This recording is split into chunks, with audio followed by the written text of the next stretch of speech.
आज मैं श्रीमद् भागवत गीता के 7वें अध्याय का महात्म आप लोगों के सामने पढ़ने जा रही हूँ। कृपया आप लोग ध्यानपूर्वक सुनेंगे।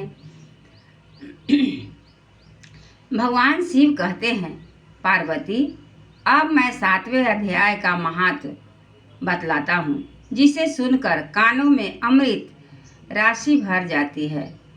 पाटलिपुत्र नामक एक दुर्गम नगर है, जिसका गोपुर द्वार बहुत ही ऊंचा है। उस नगर में शंकुकर्ण नामक एक ब्राह्मण रहता था। उसने वैश्य वृत्ति का आश्रय लेकर बहुत धन कमाया, किंतु न तो कभी पितरों का तर्पण किया और न देवताओं का पूजन ही। वह धनोपार्जन में तत्पर होकर राजाओं को ही भोज दिया करता था।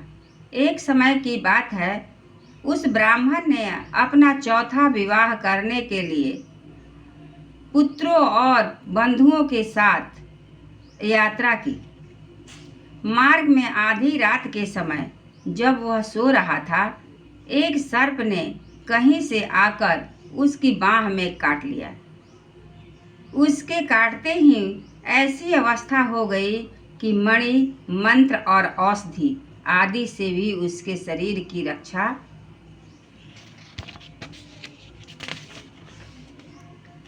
असहाय जान पड़ी। तत्पश्चात कुछ ही क्षणों में उसके प्राण पखेरु उड़ गए। फिर बहुत समय के बाद वह प्रेत सर्प योनि में उत्पन्न हुआ। उसका चित्त धन की वासना में बंधा था।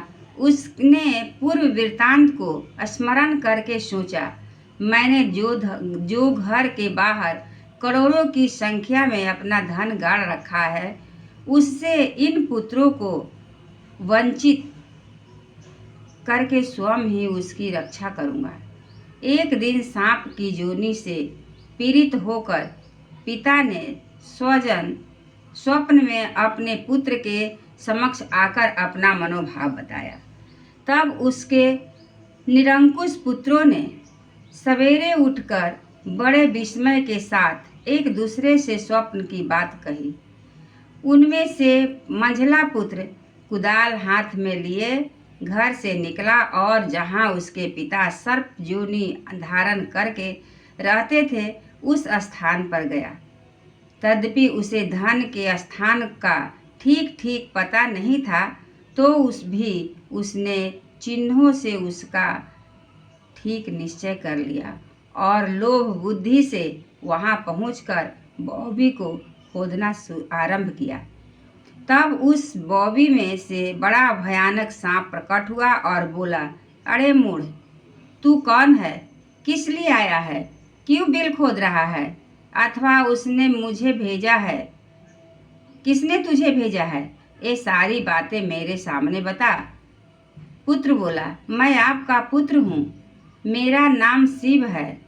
मैं रात्रि में देखे हुए स्वप्न से विस्मित होकर यहाँ का स्वर्ण लेने के कौतूहल से आया हूँ। पुत्र की यह वाणी सुनकर वह सर्प हंसता हुआ उच्च स्वर से इस प्रकार स्पष्ट वचन बोला, यदि तू मेरा पुत्र है तो मुझे शीघ्र ही बंधन से मुक्त कर। मैं पूर्व जन्म के गाड़े हुए धन के ही लिए सर्प योनि में उत्पन्न हुआ हूँ। पुत्र ने पूछा, पिताजी, आपकी मुक्ति कैसे होगी? उसका उपाय मुझे बताइए, क्योंकि मैं इस रात में सब लोगों को छोड़कर आपके पास आया हूँ।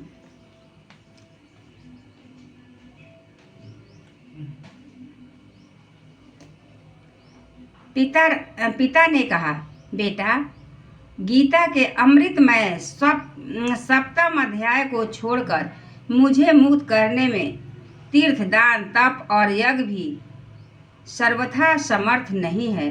केवल गीता का 7वां अध्याय ही प्राणियों के जरा, मृत्यु आदि दुख को दूर करने वाला है। पुत्र, मेरे श्राद्ध के दिन सप्तम अध्याय का पाठ करने वाले ब्राह्मण को श्रद्धापूर्वक भोजन कराओ।